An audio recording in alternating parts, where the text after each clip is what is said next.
este porcentaje sube a 7%. O sea que la enfermedad ha sido mucho más letal en menores. ¿Es correcto? No, hemos tenido el caso de un paciente fallecido por COVID en un menor de edad. En ese sentido, ahorita tenemos una cantidad de datos como muy corta para poder estimar esas letalidades, y en ese sentido sabemos que internacionalmente y en base a la evidencia se ha identificado que la población menos expuesta, la población que menor complicación puede tener, son la población de menores de edad. ¿Cuántos niños tenemos que han sido infectados por COVID? Estamos hablando de que no supera los 25 casos, ¿verdad? Estamos con un dato bastante bajo en el cual el único complicado, la única letalidad fue el joven de 4 años. Quiero ver el dato específico, son los 24 casos específicamente, el de 0 a 9 años, y en ese sentido pues es congruente con las estadísticas internacionales. Es congruente con las estadísticas internacionales. O sea, estamos dentro de los rangos normales.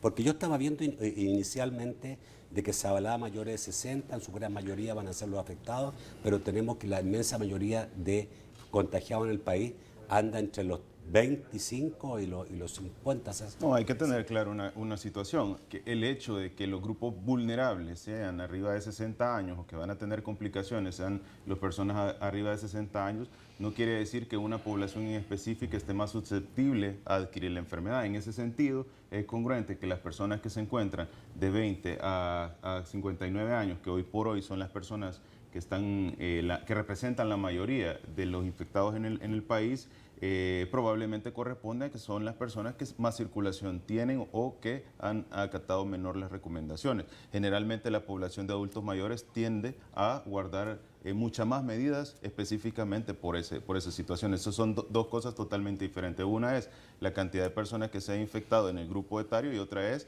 que el grupo mayor de edad o adultos mayores son más vulnerables a esa enfermedad, y hay que protegerlos mucho más. Ok. Digamos, si ustedes analizan la situación, cómo la veían hace 2 meses atrás, cómo se proyectó, incluso yo me acuerdo que el presidente proyectó muchísimo más, o sea, creo que eran como 3.000 infectados a fines de mayo, y estamos casi ya a la mitad de mayo y solamente hay 958. ¿Esto es una buena noticia? Sí, es evidencia de que la población ha cumplido las medidas, la restricción, el distanciamiento y sobre todo las medidas básicas, aseo de manos, lavado, evitar tocarse la cara, el uso de mascarilla. Todas estas acciones representan resultados, y los resultados se miden en base a las proyecciones. Esas proyecciones son modelos que se aplican para poder estimar, y en ese sentido los datos son muy buenos. No quiere decir que con esto se va a detener una pandemia, quiere decir que estamos evolucionando o estamos atendiendo la pandemia de una manera adecuada. Todo esto puede cambiar, y eso depende de la población salvadoreña y del seguimiento de todas estas medidas. ¿Estamos en qué momento? ¿Estamos en crecimiento fuerte en estos momentos? Estamos en el periodo de mayor transmisión de la enfermedad. Ahora, la mayor facilidad de transmisión de la enfermedad puede ir congruente con el periodo en el cual se acumulan más casos de pacientes confirmados. ¿De qué depende eso? De la exposición de los salvadoreños. Si estamos en el momento en que la enfermedad se transmite o que se encuentra en su mayor fase de contagio, en ese sentido, a mayor exposición de la población, mayor caso confirmado. Por eso la medida de extremar esta cuarentena ha sido enfocada a disminuir los casos confirmados que van apareciendo, y de esa manera poder mantenernos con la suficiente capacidad como sistema de salud de dar atención a los pacientes que representan el 20% que necesita atención médica. Ahora, todo, tengo entendido, y ya se lo digo también, doctor Garzón, todo tiene que ver digamos, cómo debe manejarse un país en relación a su número de camas y su número de UCIs, su número de respiradores que tenga, o sea, la capacidad que tenga para atender, ¿ya? Por lo tanto, digamos, hay que tener cuidado en no que haya muchos infectados y que esos infectados requieran estar ocupando instalación hospitalaria. ¿Cuántos son los salvadoreños actualmente con estos 958 casos que tenemos? ¿Cuántos están en este momento hospitalizados? ¿Y cuántos de ellos están ocupando UCI, que es, digamos, como la cosa clave, ¿no? Sí, en este caso tenemos aproximadamente 200 salvadoreños hospitalizados. De esos 200 salvadoreños hospitalizados, cerca de la mitad son pacientes confirmados. Y aquí tenemos que aclarar, no todos los pacientes que están hospitalizados son COVID positivo. Hay pacientes que se encuentran bajo sospecha de coronavirus que requieren algún tratamiento médico y es por eso que están hospitalizados. Hoy por hoy en UCI tenemos aproximadamente entre 12 pacientes UCI y cierta cantidad de pacientes que requieren una intervención médica más avanzada, pero sin embargo no están bajo ventilación mecánica. En ese sentido, yo creo que las proyecciones sirven para estimar la cantidad de recursos e insumos que se va a utilizar. Sin embargo, no depende del control o que las estrategias se enmarquen en la cantidad y disponibilidad de camas que tiene un país. Al contrario, hemos visto como países que tienen la disponibilidad de camas, como Estados Unidos, como Canadá, como España e Italia, que entran en un punto de quiebra en su sistema de salud. Esto no depende de que adaptemos las estrategias a la cantidad de camas o de insumos o equipos que tiene un sistema de salud. Depende de que adaptemos las estrategias para que la población se controle sin necesidad de intervenir y que solo los pacientes que representan esa complicación puedan acudir al sistema de salud y el sistema sea lo suficientemente capaz de poder ir dando atención a estos pacientes. Una duda que la he escuchado un par de veces, ¿cómo estamos en relación al resto de enfermedades en el país? Porque hoy día todo se llama COVID, pero en nuestro país, tenemos la información del 2018, murieron 11.000 personas en un año en los centros hospitalarios. Esa es la información, creo, oficial que se me entregó. Por lo tanto, digamos, todo es COVID, pero ¿qué pasa con el resto de gente que está necesitando UCI, que está necesitando operaciones de urgencia y todas esas cosas? ¿Eso se está atendiendo igual? ¿O el COVID hace, digamos, que todo el resto, digamos, desaparezca de la atención médica del país? Definitivamente el COVID es una enfermedad que va a hacer cambios en el funcionamiento de una estructura en salud, específicamente el ministerio y de todo el sistema de salud. En ese sentido, no quiere decir que se desatienden otras enfermedades, quiere decir que se limita a dar atención de emergencia y en ese sentido la población tiene que tener la tranquilidad que todo el paciente que requiere una intervención de emergencia se le está brindando esa atención. Ahora, el mecanismo de funcionamiento de todo el sistema de salud también tiene que apartar o reservar una cantidad de sus esfuerzos para lo que conlleva la pandemia. Y en ese sentido, los resultados son evidentes. Bueno, todos han visto cómo tenemos 90 centros de cuarentena y cómo todos los hospitales han designado áreas de manejo de pacientes por infecciones respiratorias agudas. Un caso importante de mencionar es también que una de las principales enfermedades que la población salvadoreña tiene, independientemente de la pandemia, eran las infecciones respiratorias agudas. Con esta observación nosotros estamos evidenciando cómo el sistema de salud también está saliendo adelante con diferentes enfermedades. Van a haber inconvenientes y obviamente no es lo usual o lo acostumbrado y en ese sentido pedimos comprensión. Quiero hacer una mención. Nosotros en el resumen epidemiológico semanal tenemos 11 enfermedades que se están contabilizando.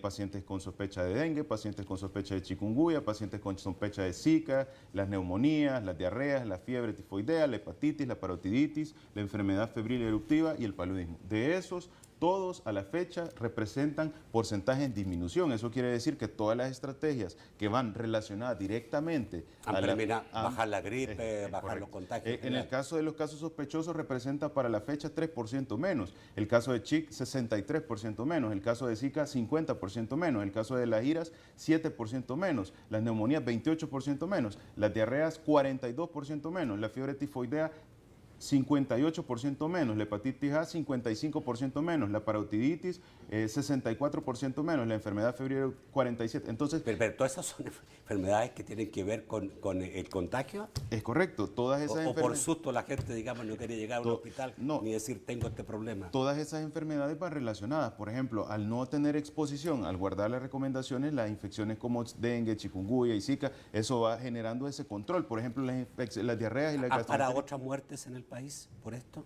¿Perdón? ¿Han parado otras muertes en el país por esto? Sí, definitivamente, al tener menos casos. Menos neumonías, por ejemplo, tener menos pacientes. Que teníamos bastante altos los números de neumonía en el país. Correcto, al tener menos pacientes con neumonía, al tener menos pacientes con dengue, al tener menos pacientes con diarrea. Hay que aclarar en el país no solo hay fallecidos por neumonía, en el país hay fallecidos por una diarrea. O sea, pacientes que tienen una diarrea y que llegan con deshidratación severa, pacientes que pueden fallecer. Ok, ahora, la población, tengo yo entendido, tiene miedo de ir a un centro de salud.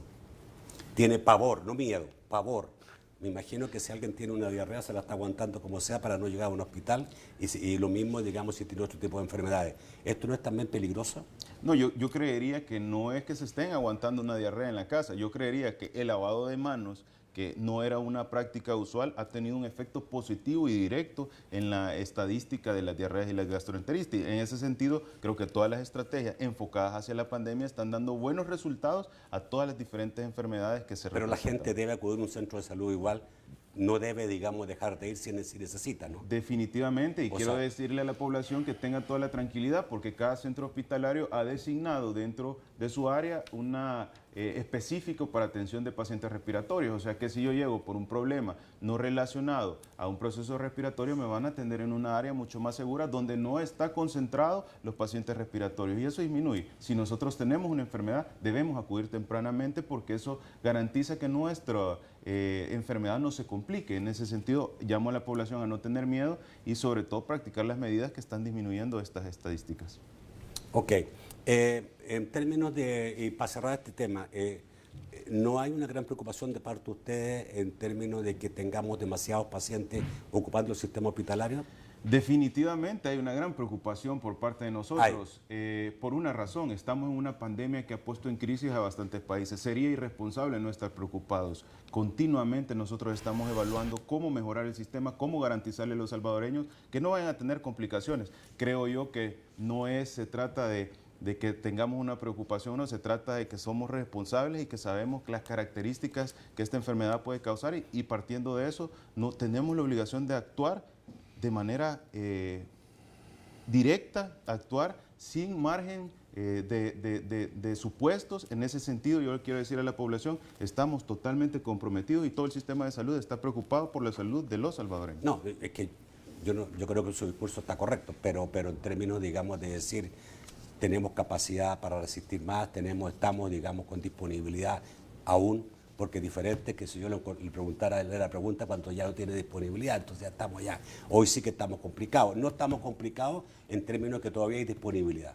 Creo que ningún país puede aseverar esa tranquilidad. Por Sí. eso todos definitivamente creo que ante la pandemia todos los sistemas de salud están preocupados. ¿Esto de qué depende? Pues esto no puede ser ahora, mañana, esto puede ser de aquí a un mes, pero independientemente de las características de la enfermedad pueden sacar en un momento de tiempo corto cualquier valor y cualquier estadística y cualquier cantidad de camas que un país contenga. Ok, vamos a ir al corte y después del corte vamos a hablar de esta famosa aplanación de la curva que tanta importancia tiene en este COVID-19. Ya volvemos.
El segundo segmento de debate, gracias a COSAVI. En estos momentos difíciles que vivimos los salvadoreños, COSAVI Ahorro y Crédito te recomienda lavarte las manos, evitar los espacios públicos y poner en práctica el distanciamiento social. COSAVI, tu crecimiento es nuestro compromiso.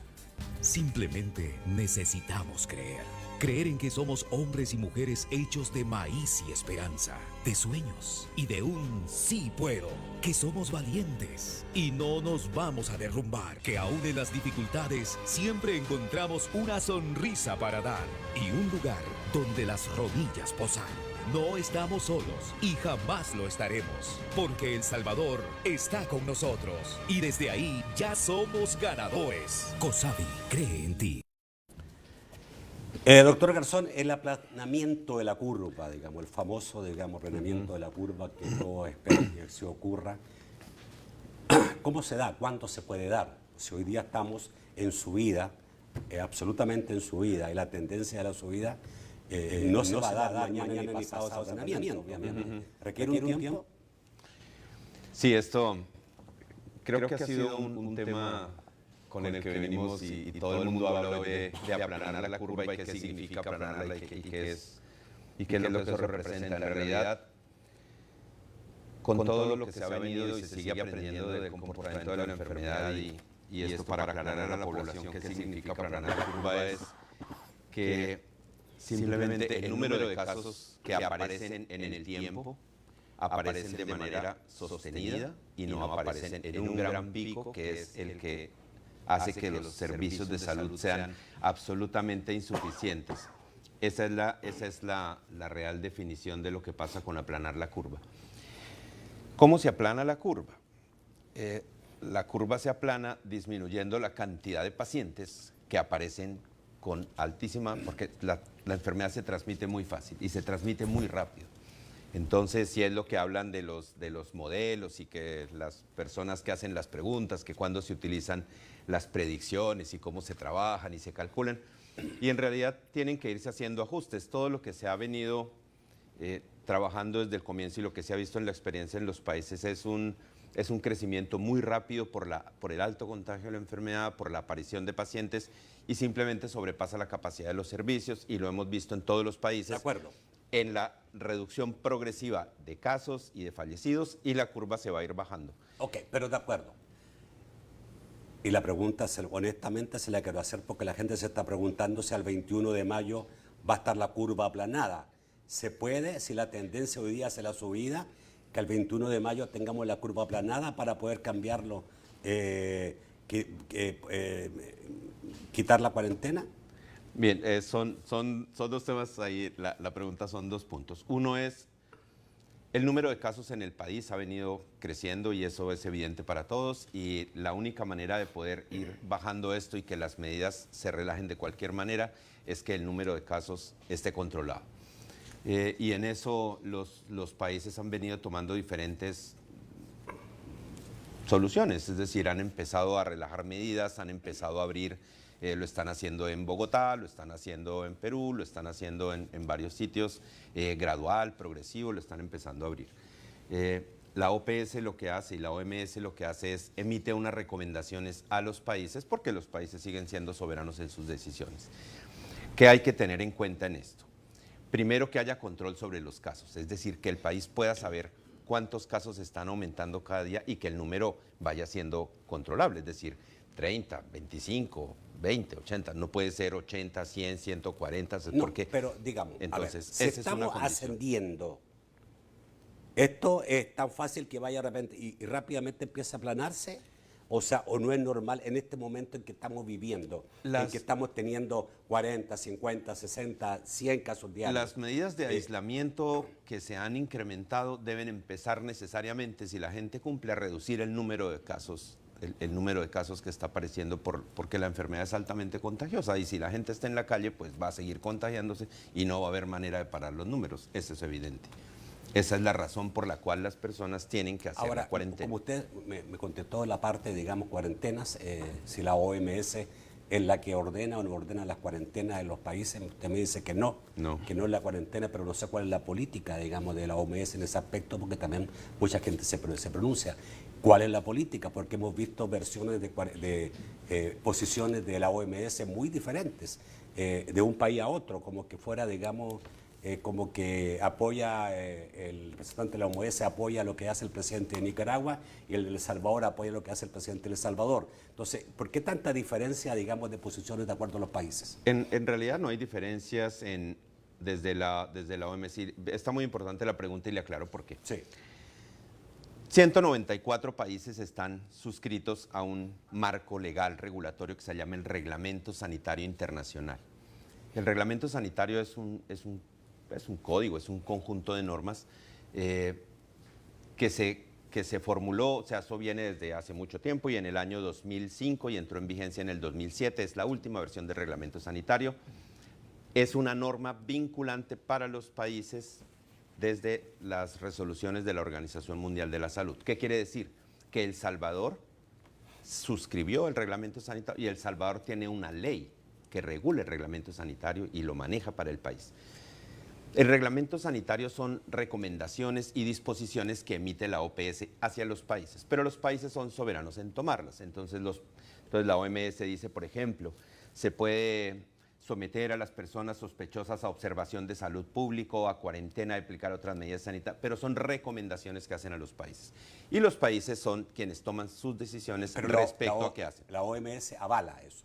Nosotros no, nosotros no somos un organismo evaluador de hacer calificaciones, no somos auditoría, nosotros somos un organismo técnico especializado en salud, acompañamos a los países, hacemos los estudios como en este caso, seguir los casos, hacer el estudio de los medicamentos, analizar los casos, el comportamiento de la enfermedad, apoyar las investigaciones y se le entrega a los países para que tomen sus decisiones. Entonces un país dice, yo cierro fronteras aquí, yo abro aquí, y por eso son variadas las respuestas de cada uno de los países, pero lo que se maneja bajo el reglamento sanitario. Y los países reportan sobre el reglamento sanitario, también están obligados a reportarlo. Ahora, sí. Una cosa que llama la atención y algunos creen que solo en El Salvador hay centros de contención, pero les gustaría que me lo aclarara si en otra parte del mundo también hay centros de contención como en El Salvador, porque hay países que no los tienen, o sea, simplemente la gente va a su casa y se le ordena, digamos, cuarentena domiciliar.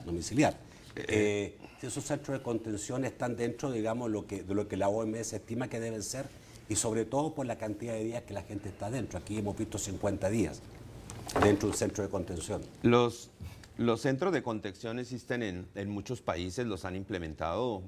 Estados Unidos estableció bases militares, todos los países los han venido estableciendo para el ingreso de personas repatriadas, personas que venían del exterior. Específica, pero no en general. Sí, pero para el manejo de la enfermedad, o sea, tienen a las personas en cuarentena para mirarlo. Los días que los países definen para ponerlos, si son 15, 20 o 30, también es potestad de los países hacerlo. La OMS hizo estudios y publicó estudios donde encontró que la mayoría de los pacientes, la mayoría, estaba entre el día 2 y el día 15, 16, pero también encontró casos en los que los pacientes fueron positivos al día 26, 27. Entonces los países como acá decidieron poner una cuarentena de 30 días y se implementó la cuarentena de 30 días. O sea, está bien para la OMS 30 días. No es que esté bien o mal para la OMS, lo que manejamos es la evidencia que está. Y entonces lo que se le dice a los países es, mire, aquí está la mayoría de personas que enferman, pero han enfermado personas hasta este rango de días. Entonces los países toman la decisión. Unos ponen 15, otros ponen 20, otros ponen 30. Ese es un punto. ¿Pasar de 30 es normal? Pasar de 30, o sea, el tema es que las personas tienen que guardar la cuarentena real, porque y es lo que se ha venido tratando de explicarle a la gente, que si está en contra, o sea, el hecho de estar guardado no da inmunidad, o sea, yo puedo estar aquí 30 días sentados, puedo estar 29 días y al día 29 llegó el señor que estaba afuera y trajo la enfermedad, me pega la enfermedad.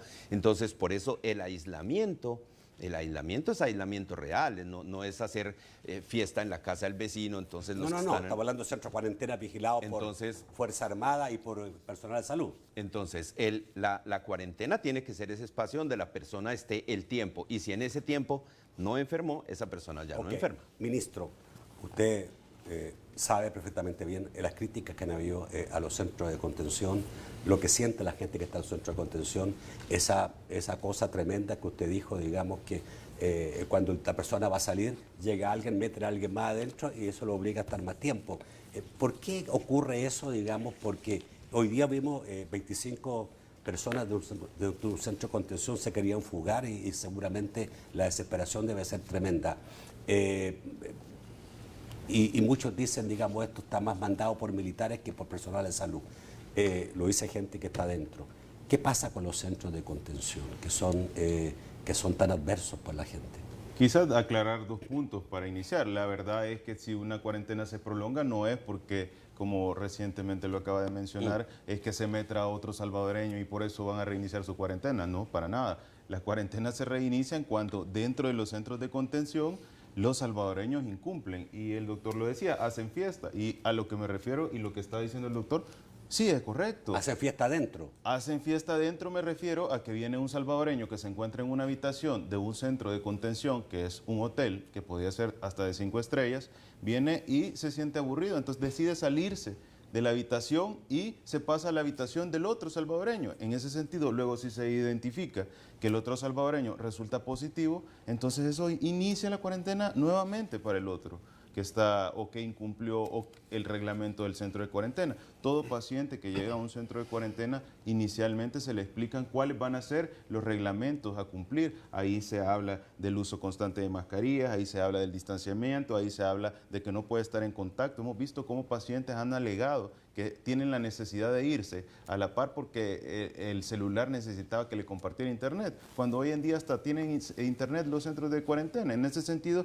sabemos que es incómodo, pero yo quiero hacer como la aclaración, probablemente la mayoría de estas situaciones sucedan porque los pacientes, que si bien es cierto, están bajo sospecha, son pacientes que no tienen síntomas, pero son sospechosos de la enfermedad. En ese sentido, eso genera incomodidades y este tipo de situaciones. Ahora, los centros de contención son una necesidad establecida bajo el Reglamento Sanitario Internacional y con evidencia científica. Esto no es un invento del Ministerio o del Sistema de Salud ni del gobierno, mucho menos. Esto es en base a evidencia científica para el control de una enfermedad infectocontagiosa. Y el segundo punto importante que mencionar es, si bien es cierto, todas estas quejas que se han generado por el centro de contención no van acorde a la actitud de todas las personas cuando se les dé el alta del centro de contención. Entonces, eso es un comparativo fidedigno en el cual nosotros comprendemos que la población expresa esas quejas en base a la dificultad de estar en un centro de contención. Y nosotros comprendemos como Ministerio de Salud, como Sistema Integrado de Salud, que este tipo de situaciones van a suceder. Entonces, ante esta enfermedad... ¿No han habido errores por ahí? ¿No acepta algún tipo de error de gente que fue, digamos, se le tuvo mucho más tiempo el que debía, que se le hace el examen 20 días después, hasta 30 días después, gente que lo ha confirmado? A mí me han hecho el examen 30 días después, dice la gente, ¿y por qué me tienen aquí si no me hacen el examen? Constantemente hemos comentado cómo nuestro manejo no va a ser perfecto porque no existe un antecedente. No se trata de aceptar o no un error, se trata de que estamos en una pandemia y dificultades hay, y lo hemos expresado constantemente. Hay ciertas dificultades que se van a ir ajustando. Ahora, la mayoría de los casos en los cuales el tiempo de las pruebas, el tiempo de la cuarentena prolongada, se debe a razones muy propias del incumplimiento de la cuarentena. Hoy por hoy hemos visto como país que hemos crecido en la toma de muestras. Estamos realizando 2.000 pruebas. Ningún país de la región hemos alcanzado en pruebas a Panamá. Estamos duplicando la cantidad de pruebas que realiza Guatemala, siendo un país mucho más chiquito. En ese sentido, creo que hay evidencia suficiente cómo es el compromiso por parte del Sistema Integrado de Salud y del Presidente de la República de El Salvador ante la pandemia. Sabemos que van a haber inconvenientes, sabemos que hay ciertas situaciones que pueden generar dificultades a la población y estamos para ajustarlas, pero debemos entender que una cosa es la comodidad y otra es el cumplimiento del Reglamento Sanitario Internacional. Y en ese sentido, a veces no van de la mano la comodidad con el cumplimiento de normas sanitarias. Ok, toca ir al corte, ¿no? Sí, vamos al corte. Sí, vamos al corte y volvemos rápidamente.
5, 4, 3, 2, 1. 5, 4, 3, 2, 1.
El tercer segmento de debate, gracias a Sistema Fedecrédito. Recibe tus remesas familiares a la vuelta de la esquina en Fede.vecino del Sistema Fedecrédito. Estamos viviendo una profunda transformación. Estamos en medio de un cambio como nunca antes. En este momento estamos construyendo identidad, forjándonos a nosotros mismos nuevamente. No estamos frente a una crisis. Estamos frente a un desafío que nos obligará a ser mejores, más conectados con nuestro ser y el de otros. Sí, en eso estamos, listos para rehacer nuestra historia, hacernos reír, hacernos llorar, hacernos cantar para devolver a El Salvador su ánimo y deseo de ser lo que siempre ha sido. Una nación que sabe ir al encuentro del presente para construir un futuro que pueda llamarse salvadoreño. Sistema Fedecrédito. Queremos darte una mano. Bueno, ya que está usted, mi estimado doctor Garzón, y que están cayendo muchas preguntas en relación a la OMS, y sabemos que algunas han estado rondando en redes sociales, la pregunta que le quiero hacer, porque sí escuché yo gente de OMS decir que sí es verdad que esto va a generar un problema económico muy grave en el mundo, ¿ya? Y como si esto fuera una ecuación, más pobreza, peor salud, ¿ya?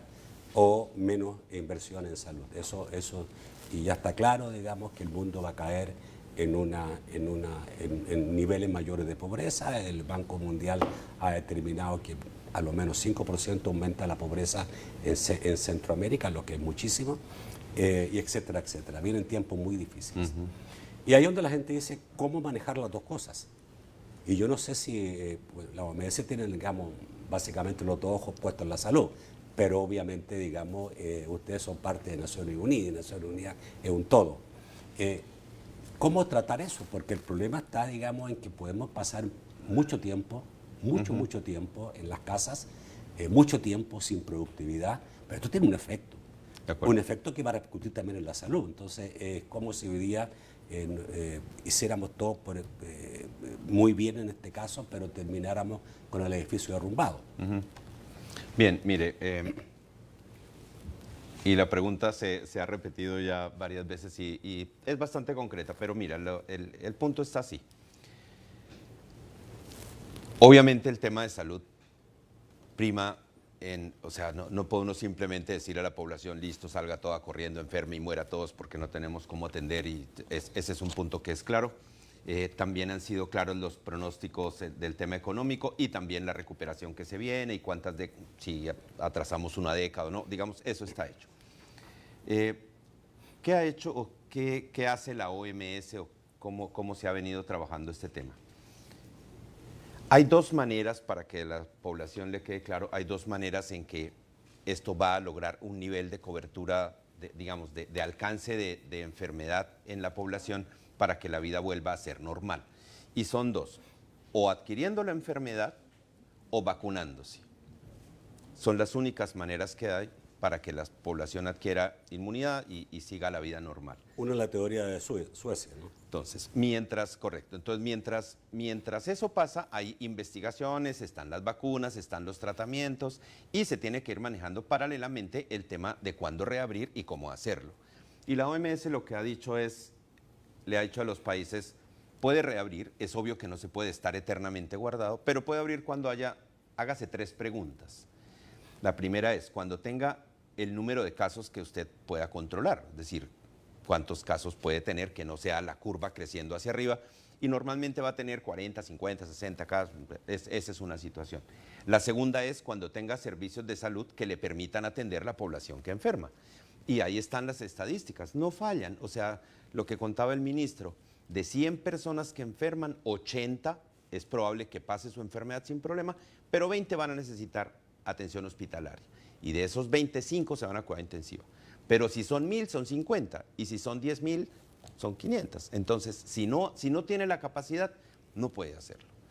Y el tercer punto es que sea capaz de buscar a las personas positivas. Es decir, que pueda estar testeando gente. Por eso dicen pruebas a la persona positiva. No sé, o sea, llegó, tuvo sintomatología, prueba, busque sus contactos. En ese momento se puede reabrir. No es que se pueda reabrir, se puede, digamos, tener la capacidad de ir llevando la enfermedad hasta que se logre un nivel de inmunidad suficiente para que la vida pueda ser algo normal. Y se están trabajando paralelamente guías, por ejemplo, para qué hacer en las escuelas, qué hacer en los trabajos. Es que no tiene sentido abrir una fábrica donde hay 100 personas y mañana hay 50 enfermas. O sea, tiene que haber protocolos y entiendo que se están trabajando. Entonces son las 3 preguntas grandes que se le hacen a los países y se les dice, mire, tiene la capacidad de controlar el número de casos. No es que se desaparezcan, la enfermedad va a estar ahí y va a estar por mucho tiempo. Y la enfermedad vamos a tener que aprender a manejar la enfermedad. Claro, tienen correcto. que ir saliendo las personas y tiene que irse ganando inmunidad.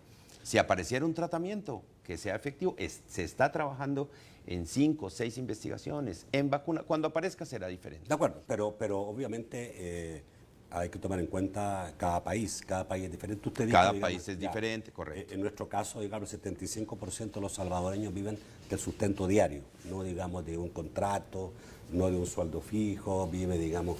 Eso va dentro del analizar cada país, las diferencias de cada país y cómo influye, digamos, cómo puede influir la parte económica en el manejo de la enfermedad.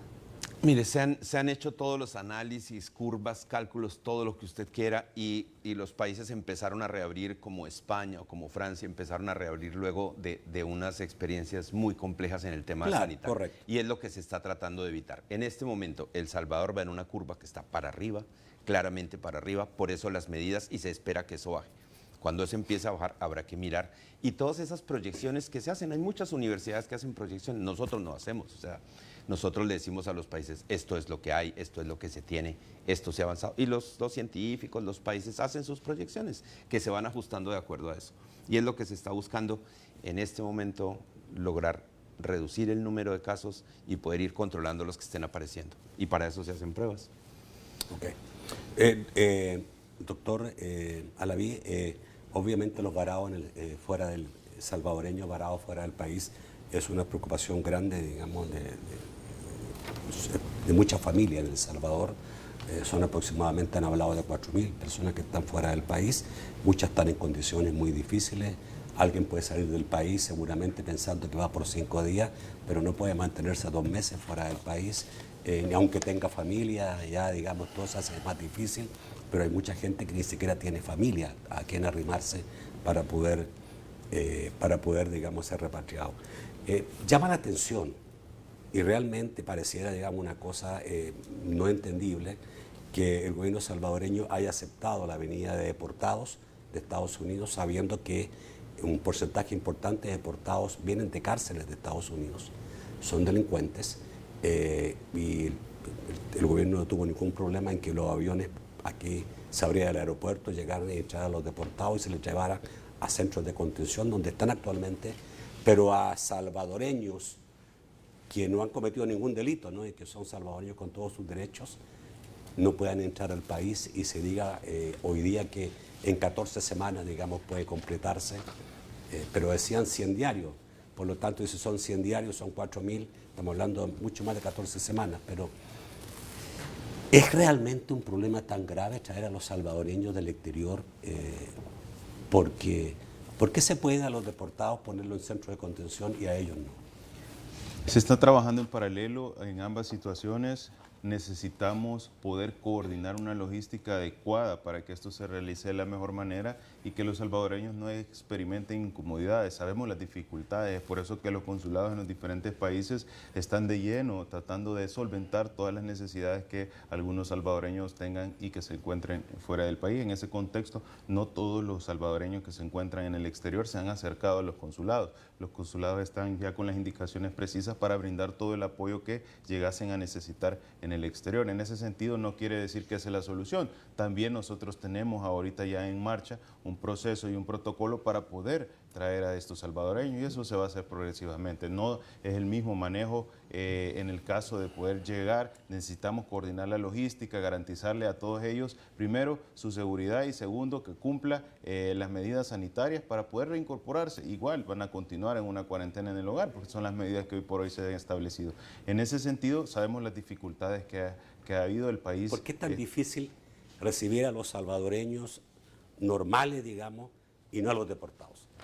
¿Qué hace la diferencia entre unos y otros? No hay ninguna diferencia, precisamente porque no hay ninguna diferencia, se está trayendo a todos los salvadoreños que están fuera del exterior. Nosotros no tenemos diferencia entre si un salvadoreño es varado, si un salvadoreño es deportado, si un salvadoreño es sospechoso, si es confirmado. Todos son iguales y precisamente en ese contexto se le está dando atención a todos. Hoy por hoy el protocolo para que los pacientes que se quedaron fuera del país regresen se ha ido realizando, se está apoyando. Sabemos que pueden surgir inconvenientes, pero estamos solucionando ese tipo de situaciones. Quiero que la población tenga la tranquilidad, primero la población del país, que todas estas personas que van a llegar, todos estos compatriotas o familia que va a llegar a nuestro país, va a ingresar, se va a cumplir con el protocolo y vamos a poder tener la tranquilidad de que no son personas con enfermedad, que no son personas que van a infectar a la población, porque la mayoría viene de países donde hay circulación activa del virus. Y en otro contexto, darle la tranquilidad a estos salvadoreños que van a ingresar, que van a contar con todo lo necesario para la vigilancia estrecha. Y mencionar que tienen que comprender que no vienen a ingreso directo al país, sino que vienen a ingreso bajo vigilancia estrecha y el cumplimiento de la norma sanitaria internacional. La otra pregunta que le iba a hacer, y me van a disculpar que me atraso un poquito más de tiempo en este bloque, es la renuncia de los 5 integrantes de la Comisión del Fondo de Emergencia, que usted preside, ministro, que va a auditar los $2 millones que se aprobaron en la Asamblea Legislativa. Estamos hablando de que se salió de la comisión representante de la Cámara de Comercio, de ANEP, de FUSADES, de la UCA y del ESEN. Y el comunicado del gobierno dice que renunciaron porque rechazaron ser sujetos a declaración patrimonial. Esto yo no lo entendía y usted me explicó antes del programa que significa que ellos tienen que hacerse partícipes de que si algo en un dinero se extravía, ellos son responsables patrimonialmente. Pero los renunciados dicen otra cosa. Dicen que el gobierno presentó una reforma a la ley original que creó el comité, que dejan en la práctica al comité sin razón de ser, pues le quitan la competencia en la asignación de fondos, así como definir lineamientos y criterios para su uso. Además, dijo, han habido 9 reuniones y todavía no hay una hoja de ruta ni un plan detallado. Primero, aclarar que sí, definitivamente sucedió este hecho, no se informó de manera oficial, ¿verdad? Definitivamente creo que la postura por parte del gobierno está bien explícita en su comunicado y que serán los representantes jurídicos los que den la información sobre el caso específico del Consejo. Ahora, yo creo que esto se trata de responsabilidad de todos los salvadoreños y todos debemos de ser partícipes del manejo de esta pandemia. En este contexto, creo que no está justificada la acción, sin embargo, ya serán las medidas pertinentes. Hay un decreto del gobierno que cambió el sentido original de la comisión. El sentido siempre se mantiene y el sentido original de la comisión es evaluar la transparencia de la ejecución de los fondos. En ese sentido creo yo que la postura es clara y la aclaración de esta parte va a venir por la parte jurídica de la presidencia, que son los encargados de verificar y al final aclarar toda la postura del por qué el gobierno ha emitido ese comunicado. Bueno, mañana les voy a comunicar que tengo a Conan Castro, que es secretario jurídico de la presidencia en el programa, para poder hablar sobre este tema. Vamos al corte, ya volvemos.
Vamos con Francisco Bonilla. Hemos tenido problemas técnicos, hemos tenido que cambiar todo el máster para operar esto, por eso empezamos bastante tarde, pero ahí estamos con Francisco y lo que rescatamos, ¿no?, de las preguntas hechas al público. Buenas noches, Francisco. Un placer saludarles, muy buenas noches, espero me escuchen bien. La verdad es que ha sido todo un trabajo técnico fuerte para poder llevar el programa al aire, les pedimos reiteradamente las disculpas. Juan Carlos Genovés dice, pregunte al ministro por qué algunas alcaldías siguen sin atender el llamado de no rociar químicos a las personas. Mario Cabrera dice, ¿qué opinión le merece realizar PCR a pacientes que serán sometidos a cirugías no demorables? Ejemplo, oncología, ortopedia, ya que la mortalidad y casos graves del COVID-19 es asintomáticos, es de 21 a 44% respectivamente en post y en G-Expert. En lo privado, ¿qué opina?, pregunta Mario Cabrera. El señor Juan Carlos Ura dice, estoy leyendo que hay 40 miembros de la Fuerza Armada contagiados. ¿Cómo procede el aislamiento con ellos? ¿A quienes consideran sus círculos y por lo tanto deben de ser llevados a aislamiento? ¿Más tropa, familiares? Un saludo a todos en el set, dice el señor Sura. Leticia Castillo dice, quisiera preguntarle al señor Alaví, ¿por qué se rehúsan a sacar de cuarentena a las personas que ya les hicieron sus exámenes de COVID-19 y dieron negativo, específicamente las que se encuentran en INDES? Albert dice, ¿quién o bajo qué criterio se asignan las pruebas de COVID a cada país? ¿Por qué unos hacen más y otros menos? ¿No hay un número específico para cada país?, pregunta. Georgina Valladares dice, buenas noches. Nacho pregunta, ¿por qué no se puede curar del COVID en un hospital privado? Eso ayudaría a no saturar el sistema público, afirma Georgina Valladares. Pau dice, buenas noches, Nacho. ¿Podrían preguntar por qué no han permitido exámenes de COVID-19 en los hospitales privados? Emilio Monterrey dice, pregunte a sus invitados qué pasa con el 132. ¿Cuántas son las unidades móviles que están disponibles para dar cumplimiento a esta emergencia? ¿Tienen planes de adquirir más ambulancias? ¿No son muy necesarias en estos días? Saludos a sus invitados, dice Emilio Monterrey. Álvaro dice una consulta al representante de la OMS. ¿La salud mental de las personas no importa para ustedes o solo es la salud física? Ya que tanto encierro no es bueno para las personas, falta de sol, encerrado, poca actividad física, baja las defensas, ¿o no? Les consulta. Víctor Alvarado dice, señor Garzón, ¿qué opina sobre las autopsias que ha hecho Alemania, Italia y Suiza? Y se han dado cuenta que los que murieron por COVID-19 murieron por inflamación. Ellos recomiendan a la OMS y a otros países ocupar desinflamatorios y antivirales. Vamos al estudio para las respuestas. Ok, ¿quién quiere empezar? Si quiere dejamos al doctor Garzón primero. A mí hay, bueno, más breve porque hay hartas para el mismo. Tiene su público, doctor, ¿no? Bueno, preguntaban, empezamos por la última, el tema de las autopsias. Mire, se sigue recabando evidencia sobre el comportamiento del virus. Hay un estudio que están desarrollando más de 100 países que se llama Solidarity, y los países están suscritos para la investigación con 5 o 6 diferentes tipos de tratamientos que incluyen lo que la gente ha oído. Al momento no hay ningún tratamiento confirmado que sirva. El manejo de los pacientes se está haciendo por clínica. Lo que más ha aparecido y que todos los estudios reportan es una gran inflamación pulmonar muy rápida, seguida de problemas circulatorios y como lo han explicado en algunos programas. Y se utilizan diferentes tipos de tratamientos y cada país está haciendo su protocolo de acuerdo al comportamiento también de la enfermedad en su país. Entonces, no se recomiendan las autopsias. De hecho, varios países están trabajando autopsias verbales, es decir, se levanta información, se recaba, se firman certificados de defunción. Y aquí en El Salvador entiendo que también lo tienen, el ministro les podrá aclarar, para el manejo no hay que hacer autopsias y la autopsia tiene que tener extremadas características porque también es altamente contagioso para los patólogos. Entonces, y sobre los antirretrovirales hacen parte del estudio Solidarity, lopinavir, ritonavir, remdesivir, se están estudiando y cuando esté la evidencia va a estar disponible. Sobre el tema de salud mental, evidentemente es una pregunta demasiado importante. El encierro ha sido un tema muy difícil, ustedes lo han visto en programas, en diferentes situaciones. Se está dando, en muchos países se está dando apoyo psicológico. Entiendo que en El Salvador tienen líneas de consulta y se han hecho todas las recomendaciones para que las personas puedan obviamente estar en una condición mental mejor. No es fácil estar encerrado, habría que entender un poco, por supuesto que exponer a la población en este momento a que enferme por COVID y no tengan donde atenderlo es otra de las situaciones críticas. Acompañar a sus familiares en el entierro, que no lo pueden hacer, desaparecidos muchas personas en situaciones, o sea, es un conjunto de situaciones bastante complejas que obviamente es parte de la salud y se trabaja sobre ello. No es fácil, pero hay líneas de atención y para El Salvador seguramente el ministro les puede aclarar qué hay. Ok. Ministro, sí, lo de rociar. ¿Qué es eso de rociar?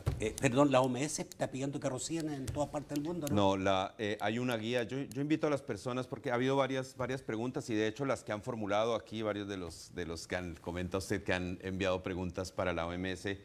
Mire, yo les invito, la OMS y la OPS tienen unas páginas web donde hay información muy importante. ¿Se puede rociar o no? No, la OPS, pero, lo comento por esto. Hay un documento publicado y ahí lo pueden mirar de cuáles son las recomendaciones de la OPS para el tema de los arcos y los rociadores. No se recomienda sobre las personas y sí para los equipos, para todas las cosas inanimadas y demás. No se recomienda para las personas, correcto. Pero me pagan después la pintura, porque después de 2 meses de rociar, la pinturita a mí hay un alcalde que me va a tener que pagar la pintura del carro, ya sabe el quién es. ¿En serio? Claro, yo se la cobro después. Entonces, bueno, perfecto. Pero es importante, invito para que miren el documento porque está disponible para conocimiento. ¿Y con qué sustancias? Ministro. Sí, en efecto, no debe de aplicarse las soluciones, como ya lo mencionaba el doctor, a las personas, definitivamente es para objetos inanimados y son las medidas que constantemente se están recomendando. Le pedimos a todos los que están participando en las prácticas que van relacionadas a la desinfección a alto nivel. Sabemos que muchos sectores lo están haciendo, que sigamos las recomendaciones que el Ministerio ha establecido en base a la evidencia científica que existe y en base al apoyo que organizaciones como la Organización Mundial de la Salud están brindando en ese sentido. Ahora, con el tema de la PCR y los pacientes de cirugía, definitivamente sabemos que identificar un paciente si está expuesto o no a la enfermedad es sumamente importante, y más cuando va a haber una intervención quirúrgica. Recientemente han habido muchos estudios en los cuales se ha mostrado incluso la existencia del virus en líquido peritoneal, y todo este tipo de cirugías que de alguna manera pueden ser complejas pueden poner en riesgo al personal. Hoy por hoy hemos pedido al personal de salud que actúe ante la atención en el servicio de salud a cualquier salvadoreño con todas las medidas de bioprotección para evitar ser infectado por esta enfermedad. Definitivamente GeneXpert no ha demostrado una eficiencia en la identificación de casos en pacientes que están asintomáticos, y es por eso que se recomienda el uso de PCR.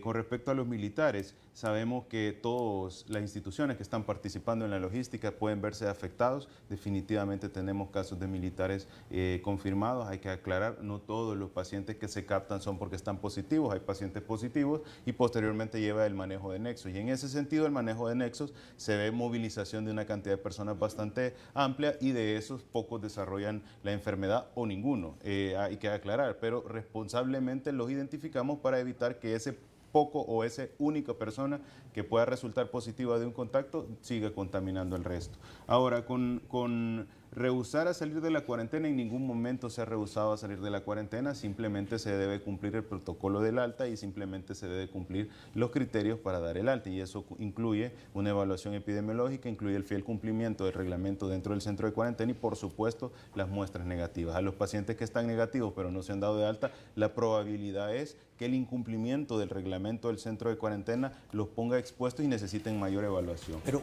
perdón, una persona que dice: me han hecho 2 o 3 pruebas y todas ser negativos y no me sacan. ¿Por qué? Es porque múltiples veces inicia la falla o el incumplimiento de la norma. Y otra cosa importante, y esto lo mencionaba, estar en un centro de contención no da inmunidad. Entonces, aunque me repitan 20 veces la prueba, no quiere decir que yo soy inmune. Si yo sigo incumpliendo la cuarentena, voy a estar expuesto. Okay.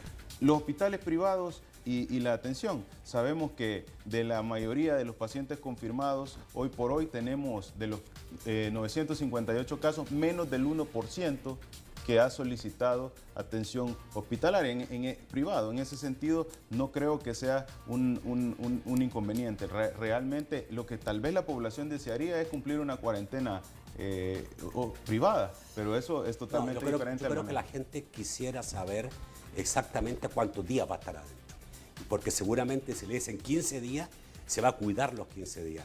Pero si entra un centro de cuarentena y no sale, si va a salir en 15, en 20, en 40 o en 50, ahí está el problema.